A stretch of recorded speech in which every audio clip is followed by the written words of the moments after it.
Bon, aujourd'hui, on a une Toyota Camry et on a une suspicion de jaune culasse. Donc nous, ce qu'on va faire, on va faire le test CO2 pour être déjà sûr s'il y a de la présence de gaz dans le moteur, donc dans le système de refroidissement.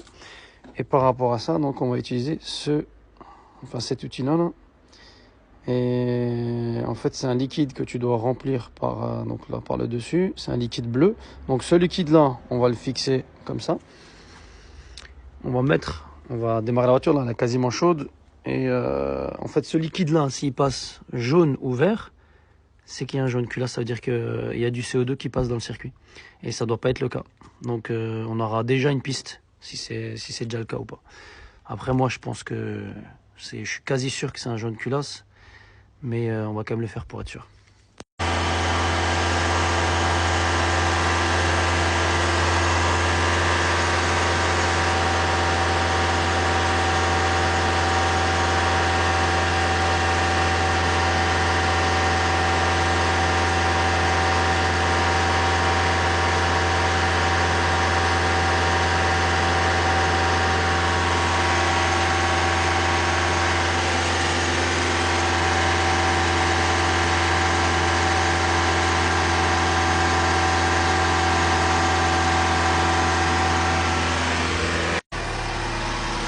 Donc là, c'est passé au jaune, hein.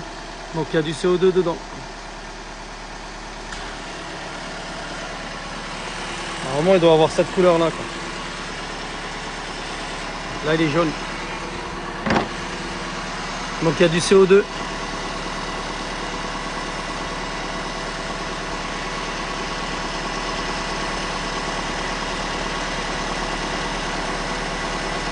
Dans le moteur.